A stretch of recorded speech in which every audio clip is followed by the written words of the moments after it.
Assalamualaikum warahmatullahi wabarakatuh. Alhamdulillah Rabbil Alamin. Wassalatu wassalamu ala ashrafil anbiya'i wal mursalin. Habibina maulana Muhammadin wa ala alihi wa sahbihi ajma'in. Man yahdillah fala mudilla lah wa man yudlil fala hadiyalah. Qala al-musannif rahimallahu ta'ala ونفعنا بعلومه في الدارين آمين. ثم قال bab sabri 'alal musibah, bermula ini bab sabar, tepat bersikap terhadap musibah. Musibah itu sesuatu yang makruhun, yang dibenci oleh manusia. Berbeda yang kemarin sabar terhadap ujian dan kesulitan. Ini dia musibah, sesuatu yang dibenci oleh manusia.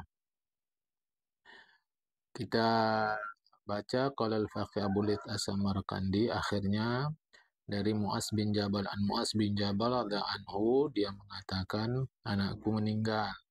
Kemudian aku pun menulis surat kepada Rasulullah Muhammad.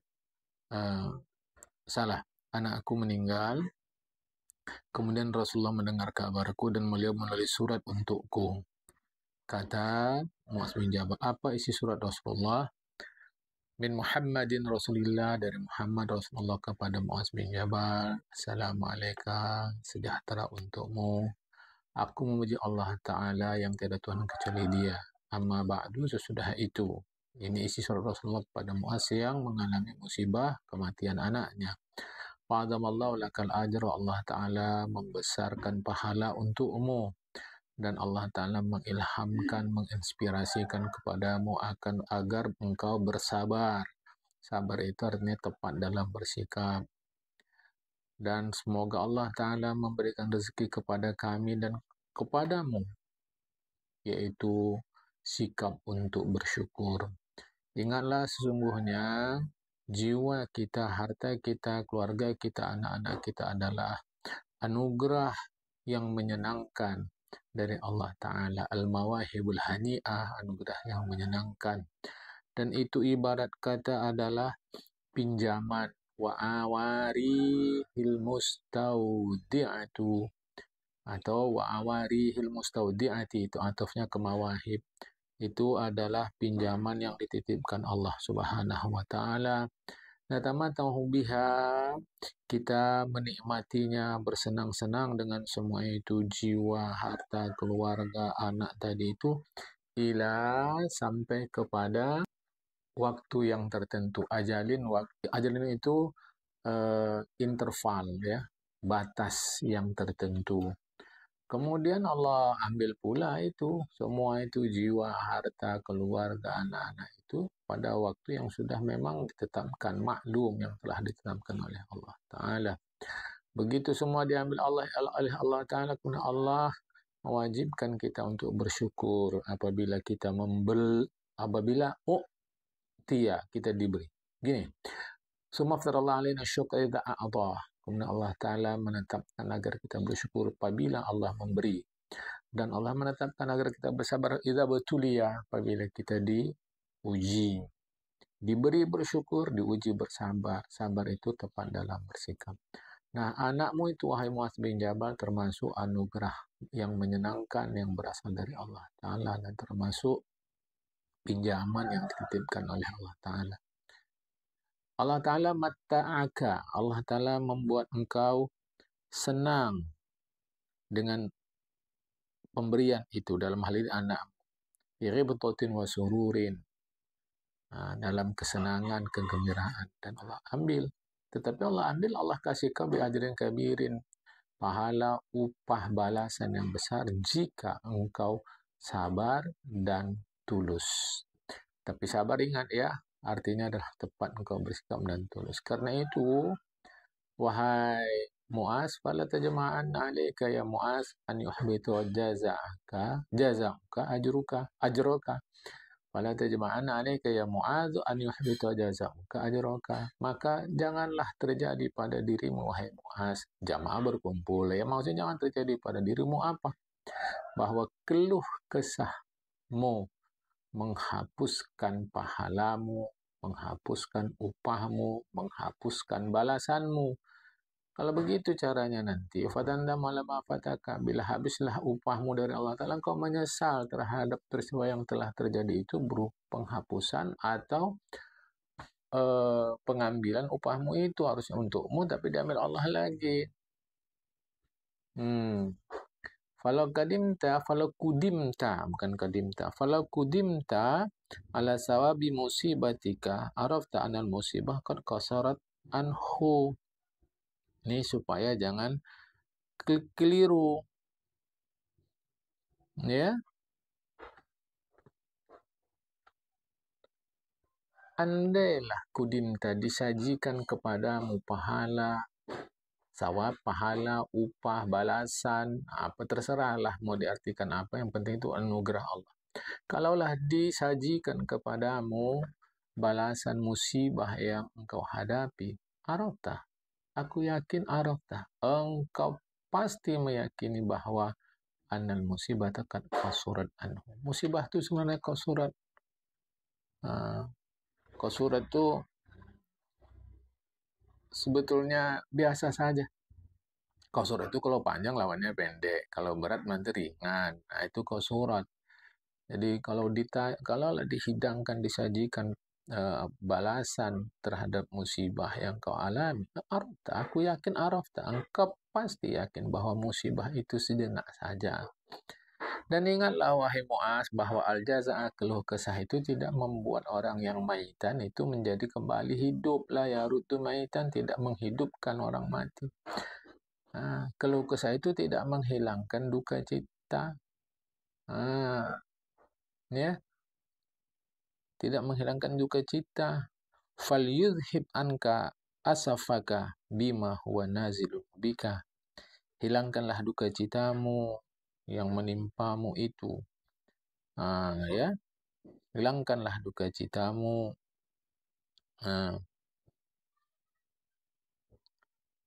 dengan apa yang terjadi pada dirimu.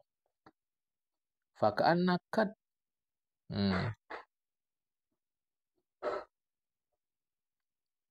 Jadi maksudnya nanti ada di bawah apa penjelasannya ya. Jadi hilangkan duka cita sekarang ini dengan apa yang akan menimpamu nanti.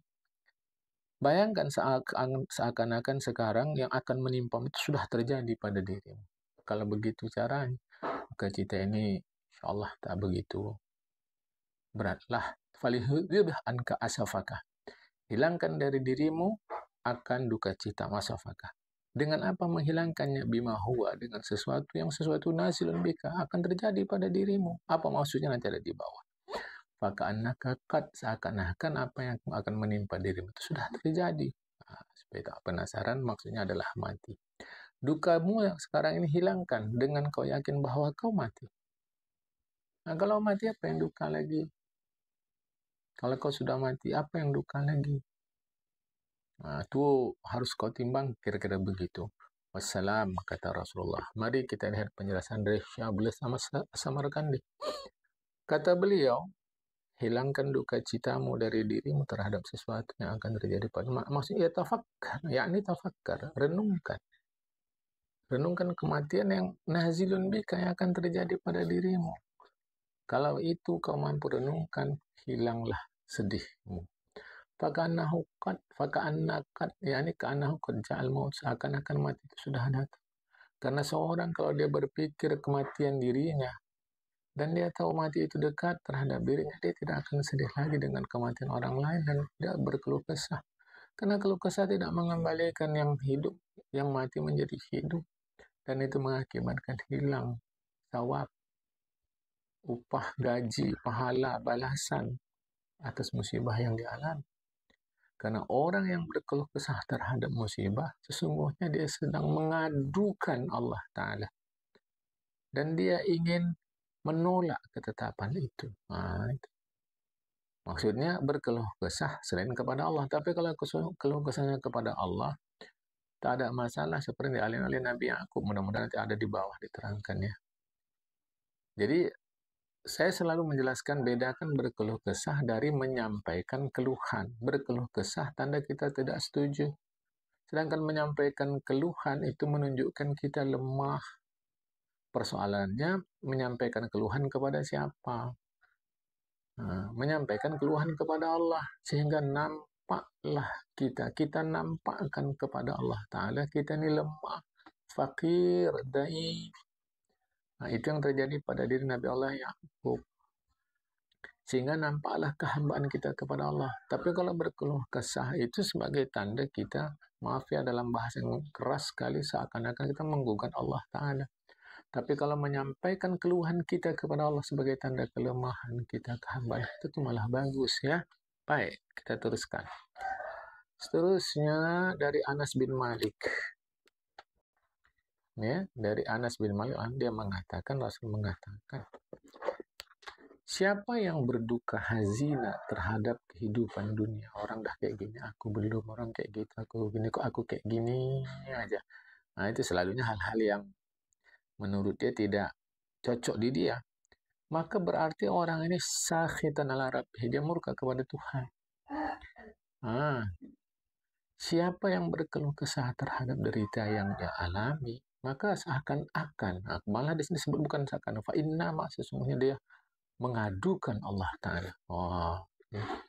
Seakan-akan begitu.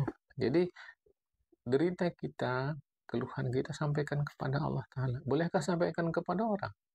Bukan berkeluh kesah kepada orang, menyampaikan keluhan kepada orang dalam rangka untuk mencari jalan keluar. Itu boleh. Atau membantu meringankan tekanan kita. Itu boleh. Tapi bukan menggugat Allah Ta'ala ya.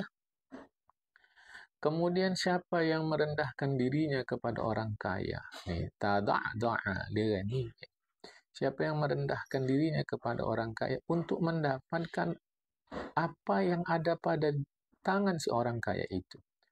Bahasa kita, siapa yang merendahkan diri kepada orang kaya untuk mendapatkan pemberian dari si kaya tadi, maka Allah akan menghapuskan 2/3 amal orang yang merendahkan diri itu.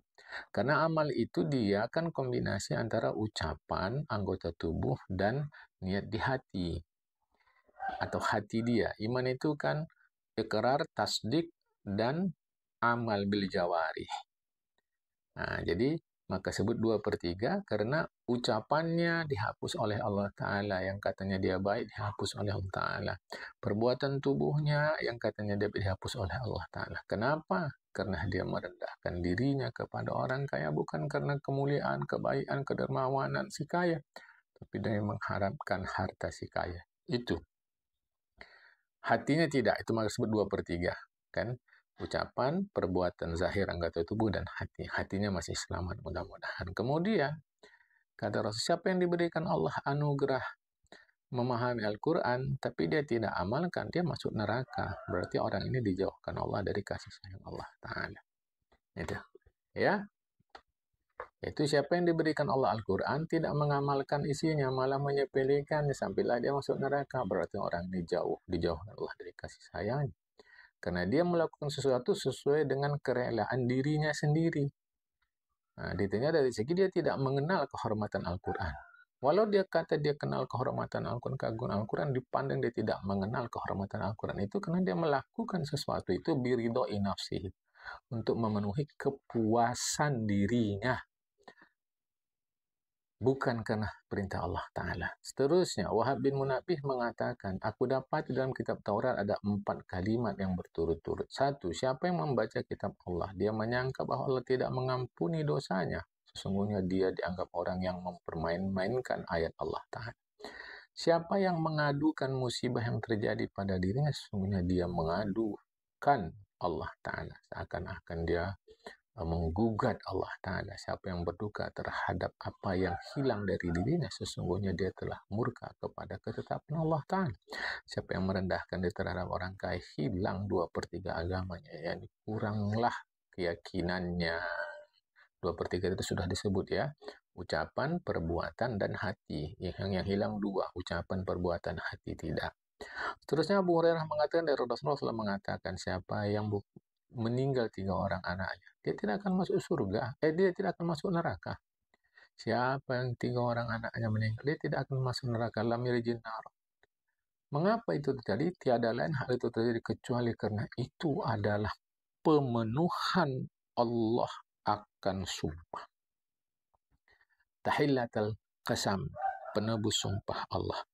Mana rupanya Allah bersumpah? Berikut perhatikan. Dalam surah Maryam, yakni Allah tabaraka wa taala, kalau Allah mengatakan wa imminkum illa wariduha, dan tidaklah setiap kalian kecuali akan masuk ke dalam neraka. Artinya semua orang masuk ke dalam neraka. Ini ternyata ini ada penebusan sumpah. Ternyata ada yang meninggal anaknya. Allah masukkan ke dalam surga. Ini. Jadi seakan-akan Allah bersumpah, Allah langgar sumpahnya. Tapi meninggal dulu 3 orang anak. Karena aku bilang semuanya masuk neraka. Ternyata ada yang tidak masuk.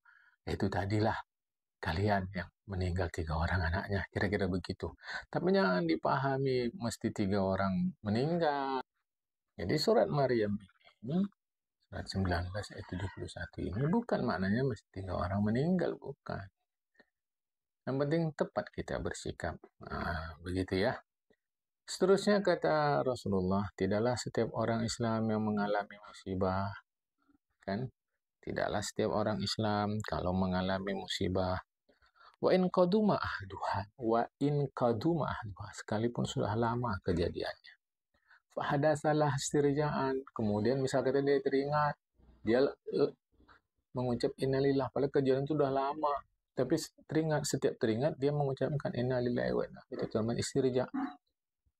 Tidaklah itu dilakukan kecuali Allah Ta'ala memberikan pahala seperti dia sabar ketika pertama kali mengalami musibah itu. Allah a'lam. Fa'atahu misla dzalikal ajri alladzi a'tahu yawma usiba biha. Allah beri pahala kepada dia. Setiap kali dia teringat, dia ucap innalillahi wa inna ilaihi raji'un. Kapanpun Allah kasih pahala. Sejumlah pahala yang Allah berikan kepada dia pada waktu pertama kali dulu yang mengalami musibah itu.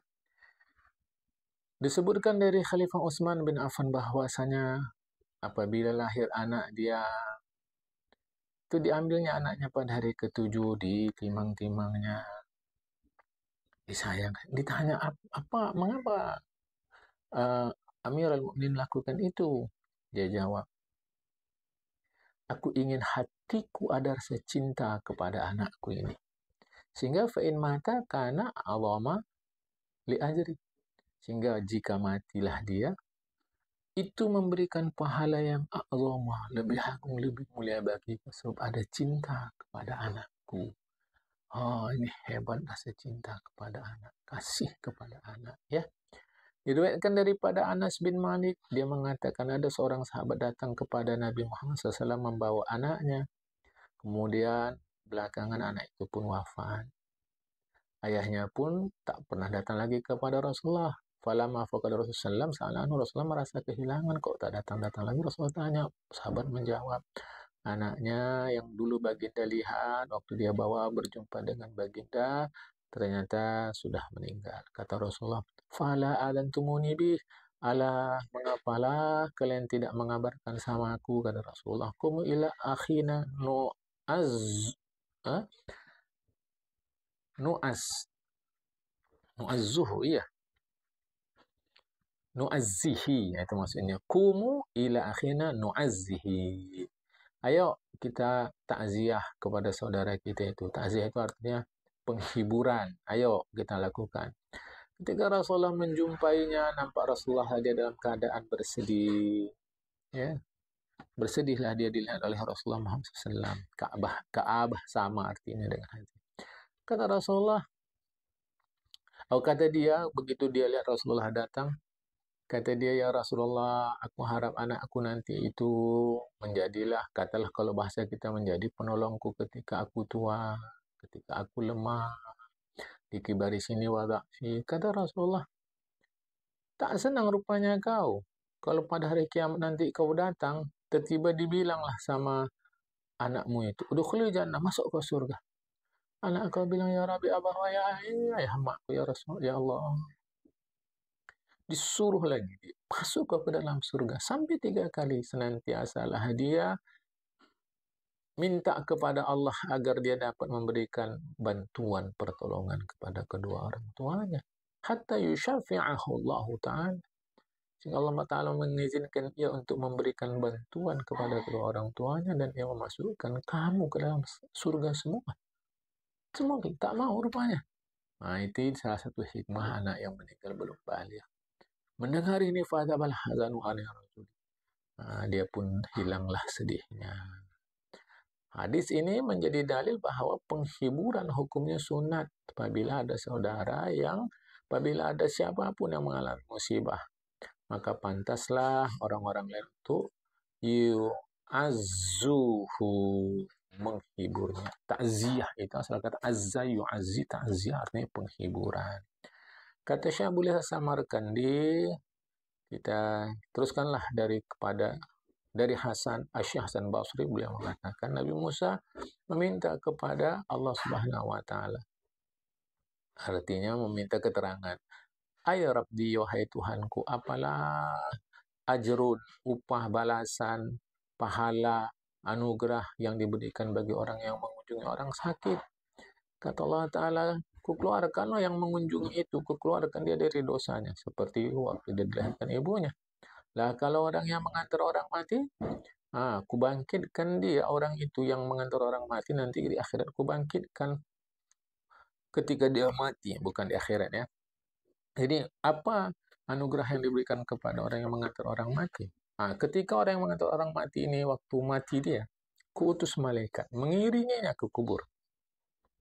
Biroyatin, membawa bendera. Itulah menunjukkan ramai. Itu ya. Sampailah ke mahsyar. Itu anugerah Allah Ta'ala. Ya Allah, mali mu'azzir saklah. Apa pula anugerah yang diberikan kepada orang yang menghibur orang yang mengalami musibah kematian. Udhilluhu fi dhilli. Kulindungi dia di dalam lindunganku pada hari yang perlindungan kecuali perlindunganku, yaitu lindungan arasy Allah Ta'ala. Macam mana itu arasy? Itu terus sama Allah. Yang penting dapat perlindungan dari Allah Subhanahu wa Ta'ala. Itu kalau kita menghibur orang yang mengalami musibah dalam hal ini kematian. Seterusnya dari Anas bin Malik radhiyallahu anhu, dari Nabi mengatakan, tidaklah seorang meneguk 2 teguhan yang lebih disukai Allah berbanding 2 teguhan mana? Ada 2 teguhan. Tak ada yang lebih disukai Allah daripada 2 teguhan ini. Ini bahasa kiasan. Apa itu? Min jur'ati ghadabin radab hilmin. Itu teguhan marah yang dia tolak kemarahan itu dengan santun. Maksudnya dia marah tapi mampu mengendalikan dirinya. Ini perlu latihan yang hebat ya. Kemudian teguhan musibah. Artinya dia mengalami musibah tapi dia sabar, tepat bersikap menghadapi musibah. Itu 2 teguhan. Teguhan marah, teguhan musibah. Tidaklah menetes 2 tetesan yang lebih disukai Allah Ta'ala dibanding, ini tetesan pula kalau tadi teguhan. 1 tetesan darah berjuang membela agama Allah. 2 tetesan air mata di kegelapan malam, sedangkan di dalam keadaan sujud yang tidak melihat dia kecuali Allah Ta'ala. Ya, tiadalah 2 langkah yang dilangkahkan manusia lebih disukai Allah Ta'ala dibanding langkah mengerjakan sholat yang diwajibkan dan langkah untuk bersambung rasa. Silaturahim itu sambung rasa ya. Dari Abu Darda dia mengatakan, meninggallah anak seorang raja sekaligus nabi, yaitu Nabi Sulaiman bin Daud, anak beliau meninggal.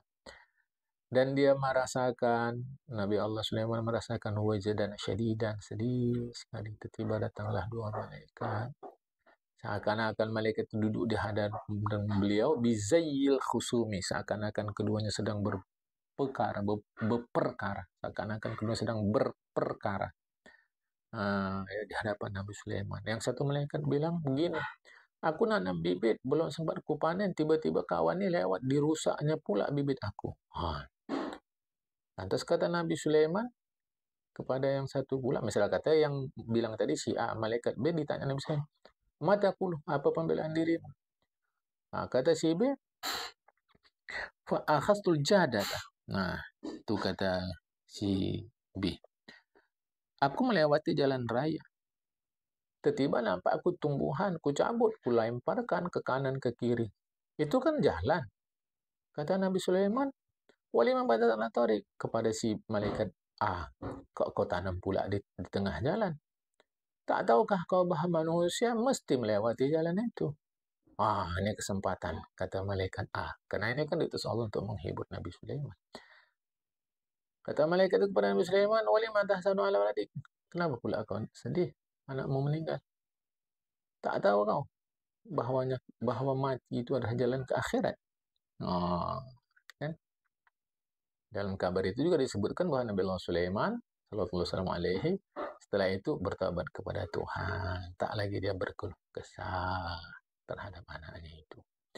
Dikisahkan dari Abdullah bin Abbas bahwasanya nu'ya ilahi bannatun lahu.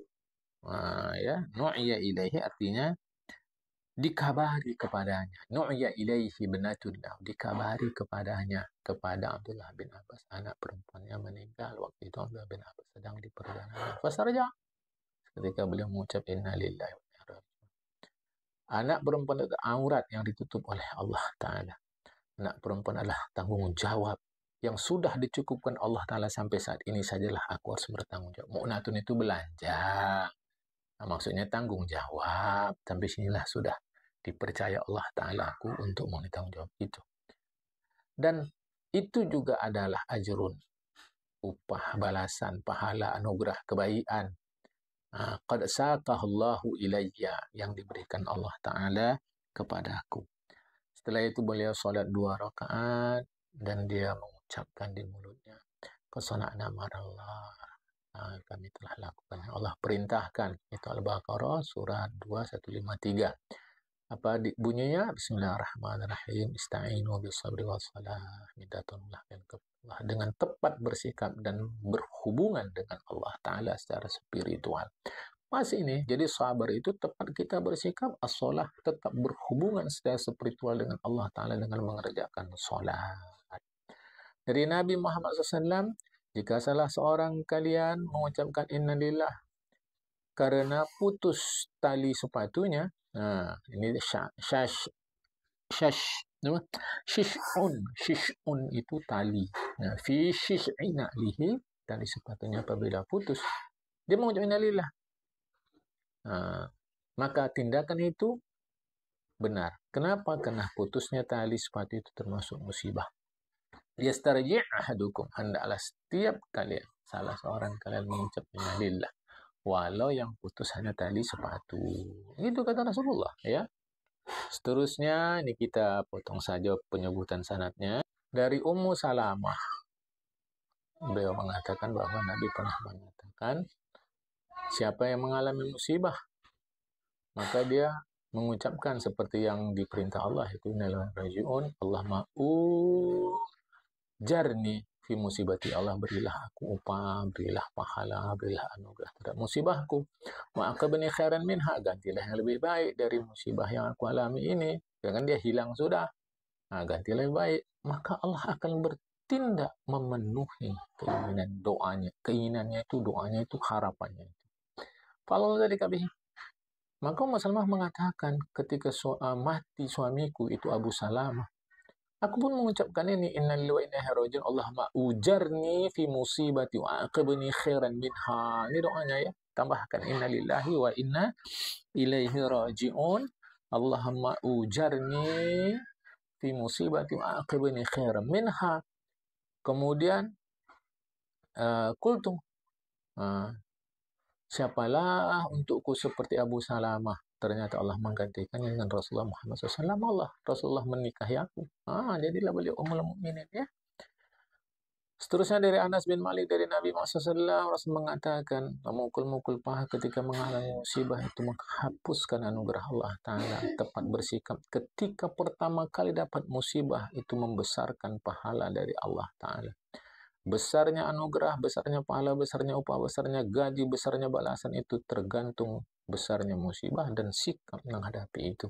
Siapa yang mengucapkan innalillah setelah mengalami musibah, Allah Ta'ala akan memperbaharui upah untuk orang itu seperti pertama kali dia mengalami musibah itu. Jadi kapan teringat? Innalillah, innalillah, lengkap ya. Innalillah, innalillah. Kapan teringat?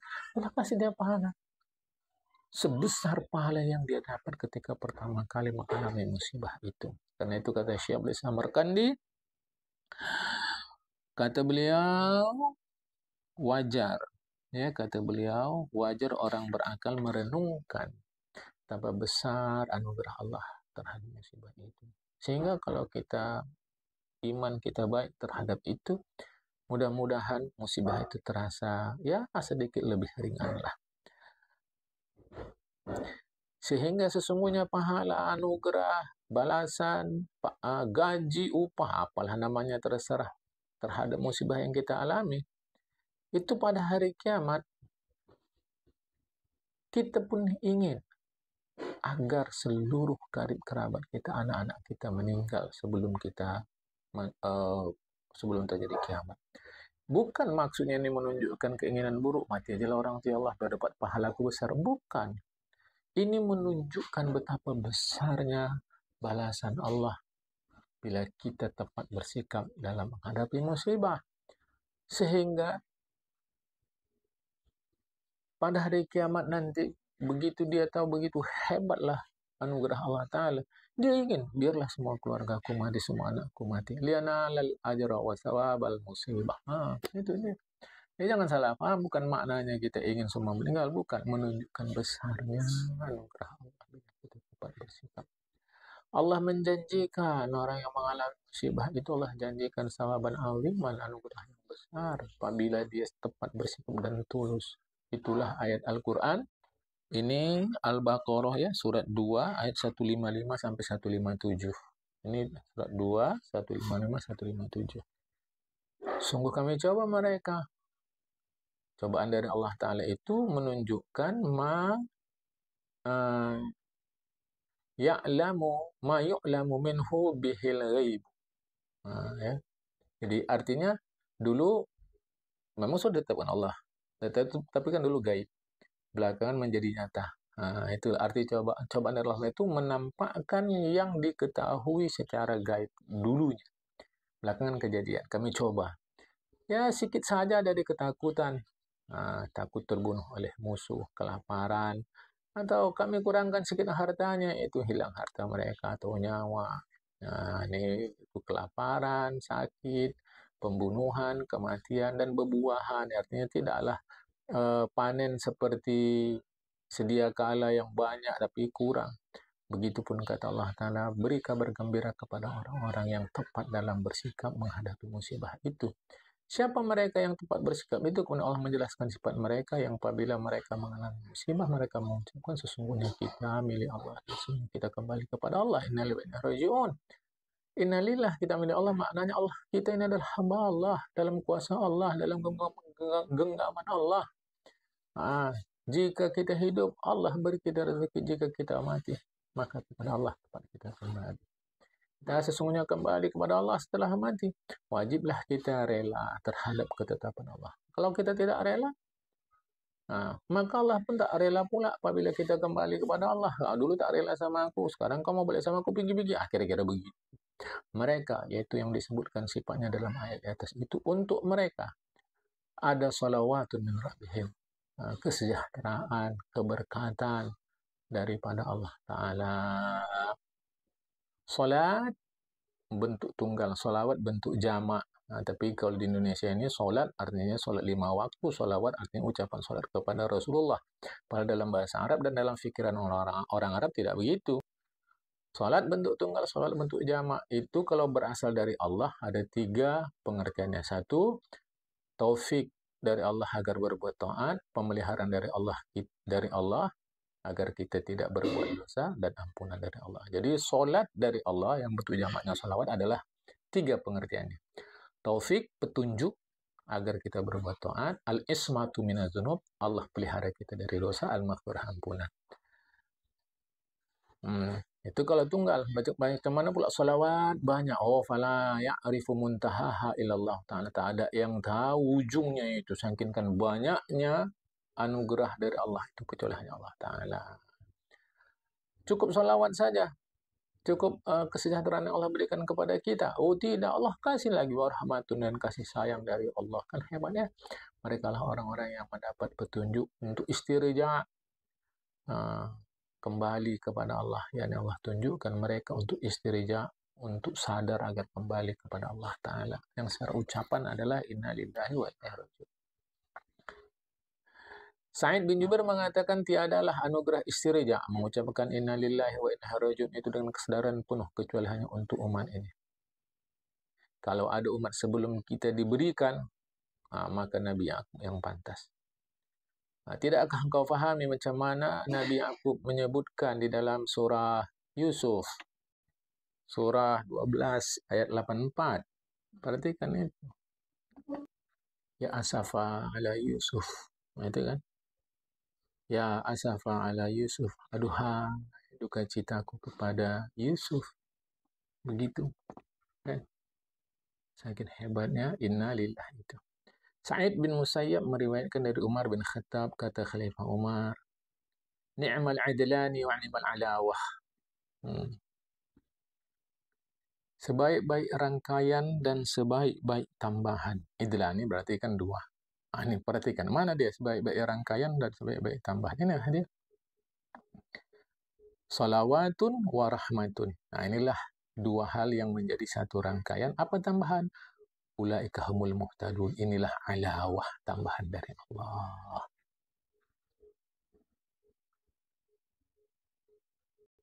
Ketika anak Rasulullah Muhammad SAW, Ibrahim meninggal, Rasulullah menangis. Zarafat ainahu, nampak oleh sahabat Rasulullah meleleh air matanya. Abdurrahman pun bertanya, ya Rasulullah nangis juga baginda. Bukankah baginda melarang kami untuk menangis? Kata Rasulullah, oh tidak, tak pernah kularang. Yang kularang kalian adalah anin nauhi walina, itu yang kularang. Nauh, apa nauh? Meratap, rina, menyanyi. Itu yang kularang. Ini dua suara yang ahmaqaini fajirain.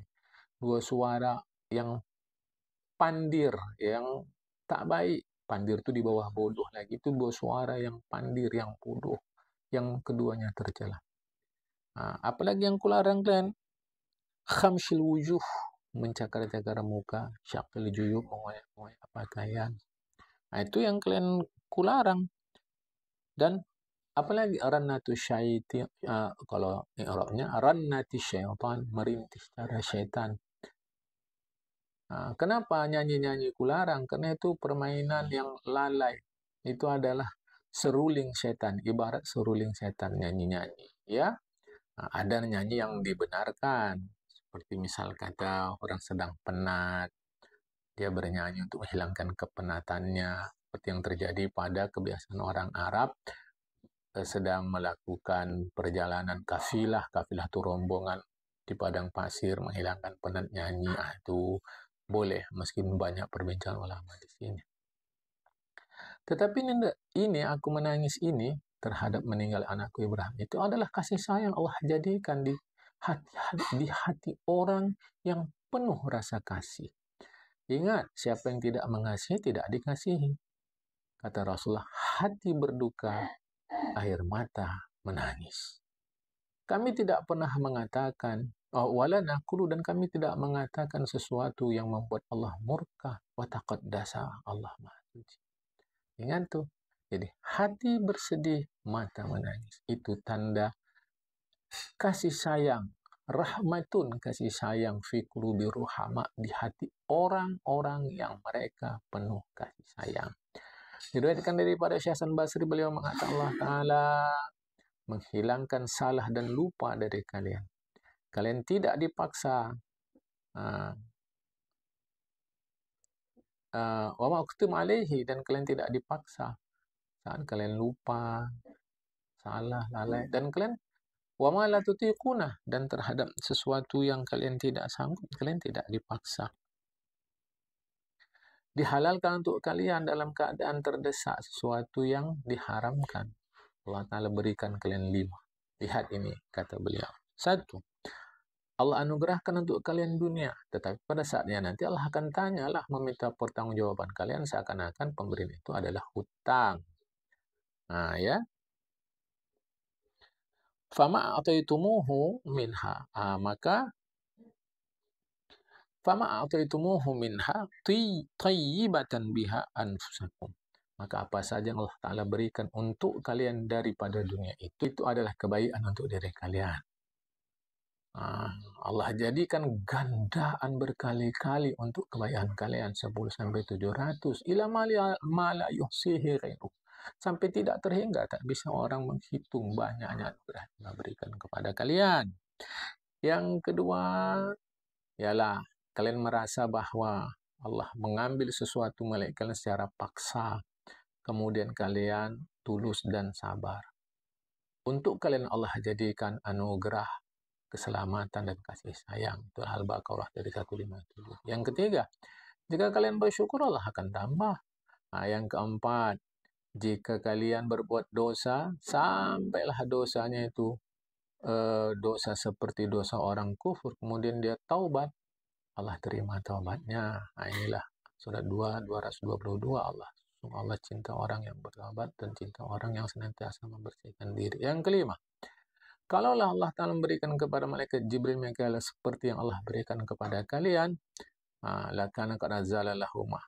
Itu adalah anugerah yang luar biasa untuk malaikat Jibril dan Mikail. Apa itu? Yaitu doa. Surat Ghafir. Ya. Surat Ghafir ini surat 40. Ya. Apa itu? Ud'uni astajib lakum. Mintalah padaku, pasti aku penuhi, kata Allah Ta'ala. Diriwayatkan dari Yahya bin Jabir At-Ta'i, Rasulullah pernah mengatakan, ini kata Rasulullah, ini ya, ma qaddama rajulun syai'an, tidaklah sesuatu yang dikemukakan seorang di depan dirinya yang lebih dia sukai, dan tidak ada pula yang lebih besar pahala dibanding anaknya yang dia kemukakan yang berumur 12 tahun. Apa maksudnya? Anak sedang mekar-mekarnya mengalami musibah, lantas dia bersabar. Itu pahalanya luar biasa besar. Dikatakan bahwa sabar itu ketika benturan pertama. Karena apabila telah lewat waktunya, siapapun dapat sabar. Jika dia mau sabar, sabar. Atau dia menentang. Maka orang yang berakal cerdas, dia sabar pertama, awwali marratin, pertama kali mengalami musibah itu nama sulamatul ula. Syekh Abdullah bin Mubarak diriwayatkan bahwa beliau kematian anak. Tiba-tiba ada seorang penganut agama Majusi melakukan penghiburan kepada beliau. Faqala lahu, dia mengatakan, si penganut agama Majusi itu mengatakan kepada Syekh Abdul Mubarak, orang berakal yang cerdas, pantaslah dia melakukan hari ini apa yang akan dilakukan oleh orang bodoh setelah 5 hari. Apa maksudnya? Itulah, kalau orang bodoh akalnya singkat, setelah berlalu peristiwa lama barulah dia sabar, berlalu dia lama. Bukan mesti kata-kata 5 hari. Tapi kalau orang berakal cerdas, sekarang mengalami musibah, sekarang dia sabar. Mendengar ini bagus sekali. Syekh Abdul Mubarak mengatakan kepada yang ada, uktubu hadza, tuliskan ucapan beliau. Bagus sekali ini. Diriwayatkan dari Nabi Muhammad SAW, man azza musaban, siapa yang memberikan penghiburan kepada orang yang mengalami musibah, maka untuk orang yang melakukan penghiburan itu mendapat pahala yang sama, mendapat anugerah yang sama, mendapat upah yang sama, mendapat gaji yang sama yang Allah berikan kepada orang yang sedang mengalami musibah. Itu hebat penghiburan itu ya. Kata Rasulullah, sabar itu ada 3. Sabar melakukan ketaatan, sabar terhadap musibah, dan sabar untuk tidak berbuat durhaka kepada Allah. Yang sabar terhadap musibah sehingga dia dapat menyikapinya dengan baik, bihusni azaiha, dia menyikapinya dengan sebaik-baik penghiburan, Allah Ta'ala tulis untuk dia 300 tingkat, 300 derajat di sisi Allah. Yang sabar melakukan ketaatan, Allah Ta'ala tulis untuk dia 600 derajat, 600 tingkat, 600 status yang tinggi di sisi Allah. Tapi sabar dari berbuat maksiat, Allah untuk dia 900. 300, 600, 900. Jarak antara satu tingkat dengan tingkat yang lain. Itu antara batas bumi sampai ujung arash. 2 kali. 2 kali lipat itu jarak satu derajat ke derajat yang lain. Ini menunjukkan tingginya derajat orang yang menahan diri dari berbuat maksiat. Yang di bawah itu yang taat, ketaatan. Yang lebih rendah musibah. Diriwayatkan daripada Abdullah bin Abbas, dia mengatakan, yang pertama di Allah di Lauh Mahfuz adalah, aku Tuhan, aku Allah, tiada Tuhan kecuali aku Muhammad utusanku. Siapa yang menerima ketetapanku dan sabar terhadap ujianku, bersyukur terhadap nikmatku, tuliskan dia sebagai orang jujur. Kubangkitkan nanti pada hari kiamat, dia masuk dalam kelompok orang-orang jujur, bersama orang jujur yang tidak menerima ketetapanku, tidak tepat bersikap terhadap ujianku, tidak bersyukur terhadap nikmatku, maka carilah Tuhan lain selain aku. Syekh Abdullah bin Mubarak mengatakan musibah itu wahidatun. Musibah itu satu. Apabila berkeluh kesahlah orang yang mengalami musibah itu, jadilah 2 musibah itu. Maksudnya apa? Musibah jadi 2 itu, 1, musibah itu sendiri, 2, hilang upah menghadapi musibah. Hilang upah itu justru lebih berat daripada musibah itu sendiri. Jadi musibah itu 1, ketika berkeluh kesah jadi 2 dia. 1 musibah itu sendiri, 2 hilang upah menghadapi musibah itu. Ali bin Abi Thalib meriwayatkan dari Rasulullah, siapa yang mengalami musibah, ingatlah musibah sebab kematianku. Maka musibah sebab kematianku itu adalah sebesar-besar musibah, kata Rasulullah. Dari Khalifah Ali juga, dari Rasulullah SAW mengatakan, siapa yang rindu kepada surga, segeralah buat baik. Ya, siapa yang rindu kepada surga, segera berbuat baik. Siapa yang takut neraka, kata Rasulullah, laha anisyahawati. Tinggalkanlah kemauan-kemauan itu, maksudnya kemauan-kemauan yang menghasilkan dosa. Waman taraqqabal mauta tarakal ladzati. Siapa yang ingat mati, tinggalkan kelezatan-kelezatan. Berarti nggak boleh menikmati kelezatan. Bukan itu makna. Jangan lalai. Siapa yang zuhud dalam hidup dunia, sederhana dalam hidup dunia, musibah puntingan saja bagi dia. Disebutkan bahwa tertulis di sebagian kitab-kitab yang Allah turunkan, itu ada 6. Ada 6 pelajaran. 1, siapa yang serakah terhadap kehidupan dunia, berarti dia murka kepada Allah. Karena seakan-akan dia menganggap Allah tidak mencukupi dia. Untuk itu mesti serakah kita, seakan-akan begitu. Kemudian, siapa yang mengadu-ngadukan musibah yang dia alami, sesungguhnya dia mengadukan Allah Ta'ala, seakan-akan mengadukan Allah. Siapa yang tidak peduli dari mana datang rezekinya, halalkah, haramkah, syubhan, nggak peduli dia pun, apakah merugikan orang, apakah menzalimi orang, nggak peduli dia. Maka Allah pun tak peduli dari pintu neraka mana Allah memasukkan dia. Yang keempat, siapa yang melakukan perbuatan dosa, tapi dia berleha-leha saja, ketawa-ketawa saja, gembira-gembira saja, padahal dia buat dosa, nanti dia masuk neraka dalam keadaan menangis. Yang kelima, siapa yang perhatiannya lebih besar untuk menuruti kemauannya, maka Allah akan cabut rasa takut terhadap akhirat dari kesadarannya. Jadi yang kalau asik mengikuti kemauan saja, maka di hari hatinya tercabut itu rasa takut terhadap keselamatan akhirat. Artinya dia nggak ada rasa kewaspadaan. Apakah saya akan tergelincir atau tidak di akhirat? Nggak ada kewaspadaan itu. Suka-sukanya saja. Ini berbahaya. Yang terakhir, siapa yang merendahkan dirinya kepada orang kaya demi kehidupan dunia yang akan dia dapati dari seorang kaya, yang demi kehidupan yang akan dia dapatkan, bukan dapati, yang akan dia dapatkan dari orang kaya, maka kefakiran nyatalah di depan matanya. Padahal kalau kita tengok dia menjilat sama orang kaya juga hidupnya. Fakir apa? Fakir jiwa. Orang kita mengatakan miskin hati. Miskin jiwa. Hati-hati ya, seperti ini. Sampai sini dulu, akan datang pengajian kita, keutamaan berwudu. Assalamualaikum warahmatullahi wabarakatuh.